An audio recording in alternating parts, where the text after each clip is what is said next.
ધારીના જળજીવડી ગામની સીમ વિસ્તારમાં દીપડાએ પિતા પુત્રી પર હુમલો કર્યો।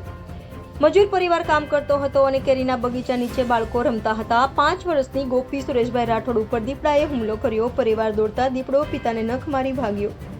ઈજાગ્રસ્ત બાળકીને સારવાર માટે પ્રથમ ધારી અને વધુ સારવાર માટે અમરેલી સિવિલ હોસ્પિટલમાં ખસેડાઈ। દીપડાને પકડવા વન વિભાગની કવાયત, પાંજરા મૂકવા માટેની કાર્યવાહી શરૂ। રિપોર્ટર જયેશ લીંબાણી, સૌરાષ્ટ્ર ન્યૂઝ, અમરેલી, ધારી।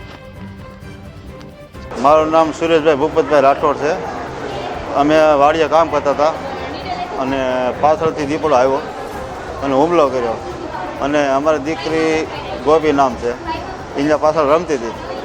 પછી એને હુમલો કર્યો એટલે અમે બધા વાહે છે દીપડાની, એટલે દીપડો ભાગી ગયો અને પછી અમે અટાણે ધારી સિવિલમાં લાવ્યા હતા, ત્યાંથી રિફર અમને અમરેલી કર્યા છે।